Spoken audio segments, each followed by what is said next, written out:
So, generative AI is finding its way into places it doesn't belong, and it's making things worse. You probably don't know me, so allow me to introduce myself. Hi, I'm Lewis. I'm an artist and game designer. I have a tiny bit of experience outside media production, and I've done a little bit of commission work, but most of my knowledge is from the outside. I have spent my entire life obsessing over these industries, especially game development and animation. I love art, and I think media is just really important. AI is threatening this. In these areas, I genuinely do not think it will survive long term. Artists are almost always fighters, but it is still currently doing damage. That damage needs to be shown, and I do really think that damage matters.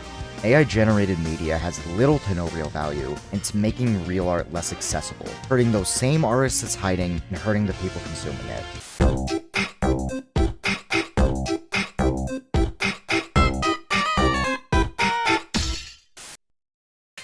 There are two main things that are happening.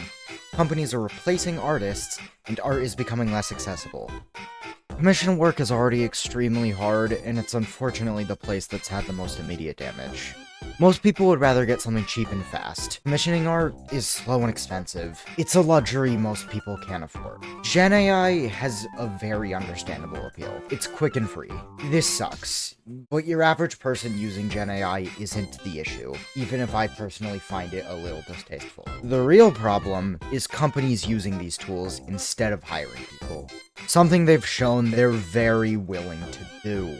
During the end of 2025, Coca-Cola released their yearly holiday ad. This ad was entirely AI generated.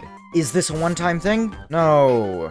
Straight from the horse's mouth, Coca-Cola continues to embrace a powerful combination of human creativity and cutting-edge AI technology in its holiday storytelling. And Coke isn't the only company doing this. Advertisements is a very large percentage of work for artists, but for some reason, it isn't even just ads. It's weaseled its way into movies and TV. What should be a fully creative-driven industry. Disney has recently made a deal with OpenAI, allowing Disney properties to be used in OpenAI's video tool, Sora. In exchange, Disney promised to invest $1 billion to OpenAI. As of recording this, OpenAI is shutting down Sora. But that unfortunately isn't the point, because Disney now has a very heavy incentive to help OpenAI succeed and to use their tools in their media. They've already used AI a few years ago in a Marvel TV show, Secret Invasion, for the intro. They're clearly willing to incorporate AI into their media, and as one last cherry on top, Epic Games has been showing a whole lot of interest in Gen AI. Thankfully, as of now, most of this is hypothetical. Many companies are interested, but they aren't doing much yet. So, let's look at the other problem. The other problem is in full effect.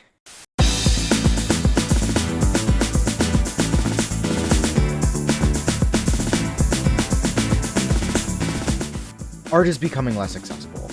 The main way people see most art they consume is online, social media being the main place, especially for finding smaller artists. Social media is being flooded with AI-generated content. You've probably experienced it. This is happening on almost all social media platforms, especially in short form. Sora created a huge spike. Now that Sora's gone, this will hopefully cool down a little bit, but unfortunately they aren't the only video gen out there. And that's only for videos. Places like Pinterest are flooded with AI pictures. The more AI-generated media taking up space, the harder it becomes to find and naturally see all multitudes of artwork. Some social media companies are doing something, though both out of their investment into these tools and incompetence, they're not doing a great job. All they're doing is labeling AI content, and again, they're not even doing a good job at it. This is really discouraging.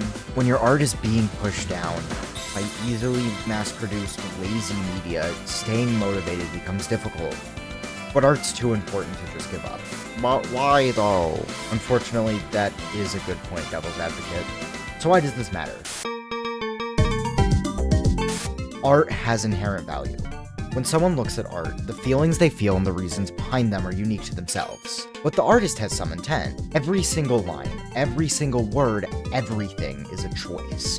It may not even be a conscious one, and it may be wrong, it may be a mistake, it's still a choice in some form. Every choice has a reason behind it. Again, it may not be something you're actively thinking about it, but still, Every experience, every thought, everything has some part in that piece, whether you know it or not. It could be a terrible song made in GarageBand, a child's drawing that's basically a scribble, or the greatest book ever written. It really doesn't matter. There's value there. It's the combination of life and experience put into a creation. So much art has been used for real-world change. My favorite example is the Superman radio show helping to expose KKK secrets. That power art has is amazing, but even without it, I still think art's amazing. There's nothing more alive, nothing more human than just making something. It may be bad, it may be hated, and it may deserve to be, but someone still made something.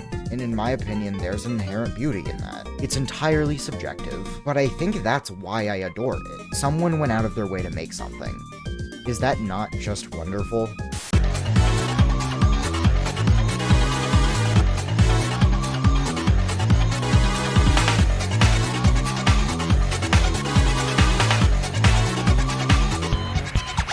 AI contains human-made work in its training data, so you could make the argument that AI-generated work contains all the same value.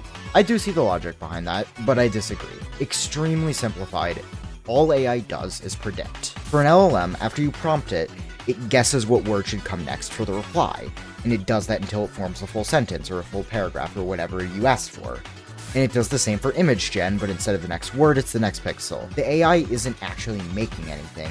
Just based on all of the data it has, it guesses what comes next. My favorite analogy is the Chinese room. Let me consult the Chinese room!